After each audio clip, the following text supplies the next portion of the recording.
हाय बच्चों। आज हम लोग इस वीडियो में पढ़ने वाले हैं दोष, है ना। ठोसों में दोष। तो ठोसों में कौन कौन से दोष पाए जाते हैं, कितने दोष होते हैं, इसी चीज को हम लोग आज पढ़ेंगे। तो जैसा कि आप सभी यहाँ पे देख पा रहे हैं, ठोसों में दोष, डिफेक्ट्स इन सॉलिड्स। ठीक है, ठोसों में कौन कौन से दोष उपस्थित हैं और वो दोष कितने टाइप के होते हैं, कैसे उनको जानते हैं, ये सारी चीजें हम लोग यहाँ पे डिस्कस करने वाले हैं। तो ठोसों में जो दोष होते हैं वो दो कारणों से उत्पन्न होते हैं। ठीक है, पहली बात तो आप ये समझ लीजिए कि दोष है क्या चीज या डिफेक्ट, है ना। जैसे आप देखते हैं कि किसी भी चीज में अच्छाई होती है तो उसमें बुराई भी होती है, बिल्कुल वही चीज यहाँ पे भी है। ठीक है, तो इसमें जो दोष होते हैं, जैसे कोई भी ठोस है उसमें कुछ परमाणु उपस्थित होंगे, कुछ नहीं भी होंगे, ऐसा कुछ होता है। और अगर हम उनको गर्म करते हैं तो उनके शेप बदल जाते हैं, उनकी आकृति जो होती है वो बदल जाती है। ठीक है, इसी चीज को हम क्या कहते हैं, दोष कहते हैं। कुछ परमाणु उपस्थित होते हैं, कुछ नहीं भी होते हैं। तो इसी चीज में यहाँ पे हम लोग डिस्कस कर रहे हैं। ठीक है, ठोसों में दोष, डिफेक्ट्स इन सॉलिड्स। ठीक है, तो ये दो कारणों से उत्पन्न होते हैं। ठोसों में दोष दो कारणों से उत्पन्न होता है। ठीक है, ठोसों में दोष दो कारणों से उत्पन्न होता है। ठीक है, ये दो कारण कौन कौन से हैं, यहाँ पे देखते हैं।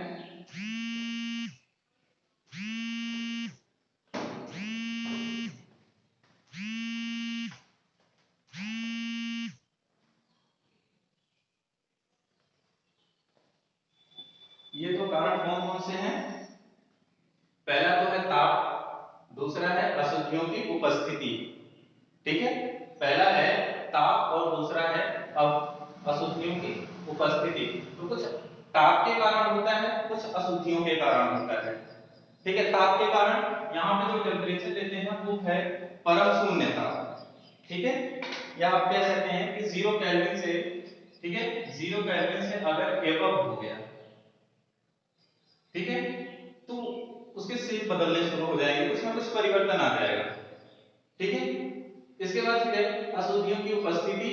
तो अशुद्धियों की उपस्थिति में क्या होता है, इसमें कुछ चीजें मिक्स कर दी जाती हैं, कुछ चीजें मिला दी जाती हैं।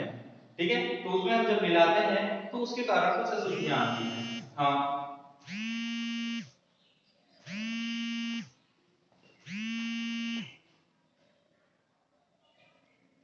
हेलो।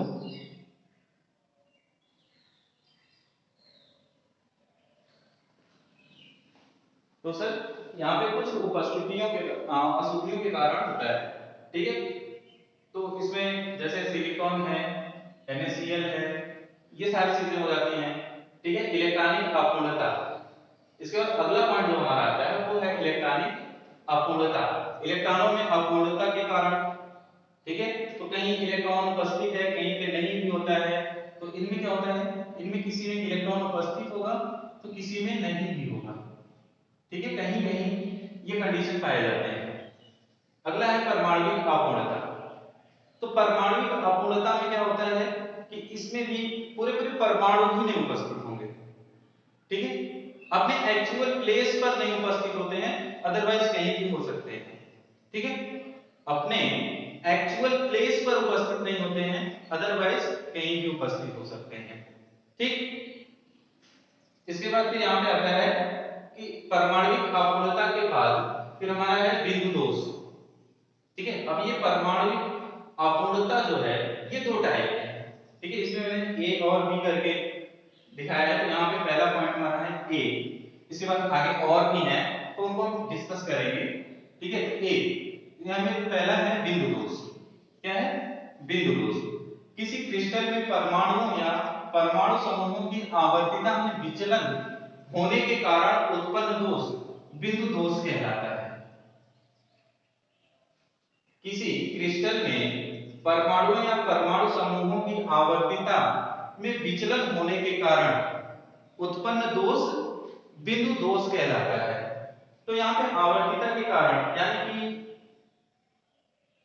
इनके क्रम में परिवर्तन होता है, ठीक है, इनके क्रम में परिवर्तन होता है जिसको हम क्या कहते हैं, बिंदु दोष कहते हैं, ठीक है। अब बिंदु दोष यहाँ पे दो प्रकार के होते हैं।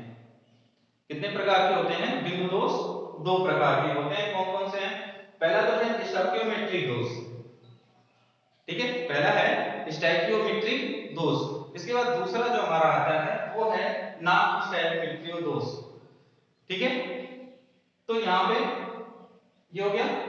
तो अब यहाँ पे देखिए, जब किसी दोषपूर्ण क्रिस्टल में धनात्मक तथा ऋणात्मक आयनों की संख्या उसके रासायनिक संख्या के समान होती है, ठीक है, या रासायनिक सूत्र के समान होती है, यहाँ की संख्या नहीं बल्कि आप लिख लीजिए रासायनिक सूत्र, ठीक है, रासायनिक सूत्र के समान होती है, परंतु रिक्त स्थान भी उपस्थित होते हैं, तो इस दोष को स्टोइकियोमेट्रिक दोष कहते हैं, ठीक है। क्या कहते हैं? तो इस दोष को हम स्टोइकियोमेट्रिक दोष कहते हैं। बस समझ में? तो आप यहाँ पे देख लीजिए, ठीक है, ये जो एग्जांपल लिखा गया है, मैंने एक डायग्राम में इसको लिखा है, ठीक है। तो इनको हम क्या करते हैं, यहाँ पे कवर कर लेते हैं इस तरह से, ठीक है।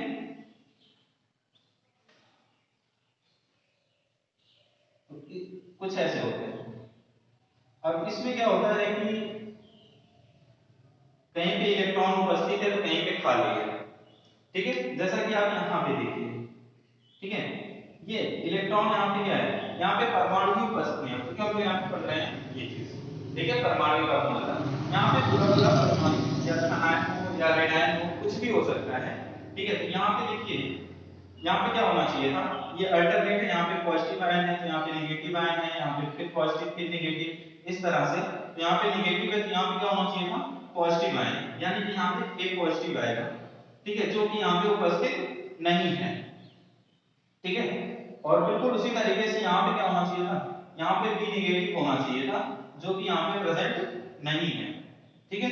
तो ऐसे दोष को हम क्या कहते हैं, परमाणविक दोष कहते हैं, ठीक है।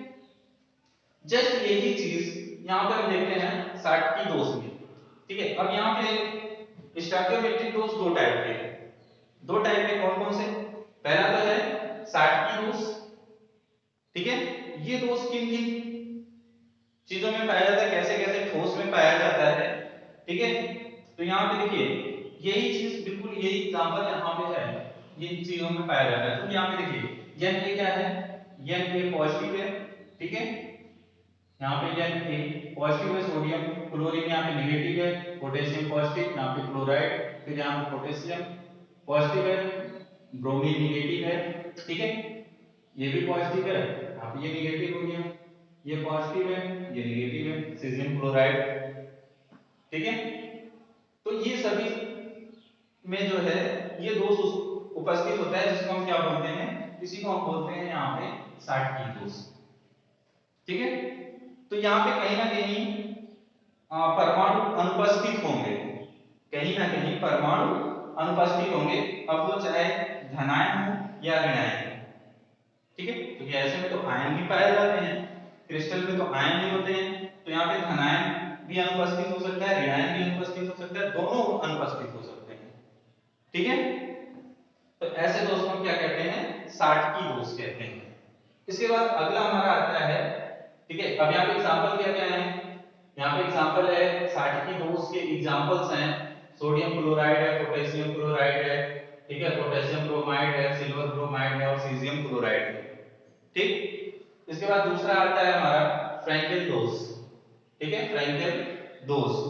फ्रैंकेल दोष में क्या होता है, इसमें परमाणु अंतरा आकाशीय व्यवस्था में व्यवस्थित हो जाते हैं। अंतरा आकाशीय व्यवस्था समझते हैं ना, अंतरा आकाशीय व्यवस्था का मतलब होता है कि जैसे ये चार एटम है, मान लीजिए कि ये चारों एक दूसरे को टच कर रहे हैं, ठीक है। तो जब ये एक दूसरे को टच कर रहे हैं तो इनके बीच में कुछ स्पेस खाली होता है, कुछ स्पेस होता है, ठीक है, कुछ जगह खाली होती है, तो अगला एटम उसी में जाकर के उपस्थित हो जाता है। क्या होता है, अगला एटम उसी में जाकर के उपस्थित हो जाता है, उसी में व्यवस्थित हो जाता है, ठीक है, कोई भी एक एटम, वो पॉजिटिव आयन भी हो सकता है, नेगेटिव आयन भी हो सकता है।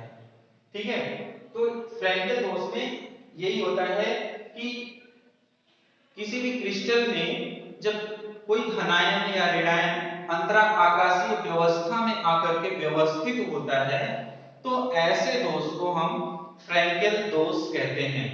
ठीक है, क्या कहते हैं? फ्रैंकल दोष कहते हैं। ठीक है, फ्रैंकल डिफेक्ट्स। ए पॉजिटिव बी नेगेटिव, ए पॉजिटिव बी नेगेटिव, ए पॉजिटिव। ठीक है, बी यहाँ पे बी नेगेटिव, फिर ए पॉजिटिव होना चाहिए था, तो देखिए ये स्थान रिक्त हो गया, ये स्थान रिक्त हो गया, वैकेंट हो गया, खाली हो गया। ठीक है, अब यहाँ पे जो एटम था, यहाँ पे जो आयन था, वो कहां पे आकर के व्यवस्थित हो गया?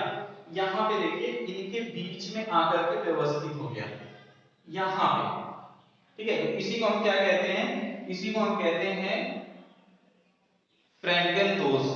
ठीक है, तो यहाँ पे फिर अब ये खाली हो गया, इसके बाद फिर ये है इस तरह से, तो कहीं ना कहीं ये चीज हमको मिल जाएगा।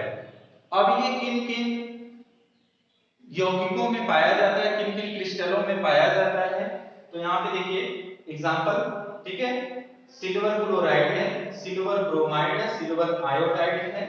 ठीक है, और क्या है? जिंक ब्लेंडिंग, इसको बोलते हैं जेडेनियस, इसको हम बोलते हैं जिंक ब्लेंडिंग। ठीक है, तो इसमें उपस्थित होता है।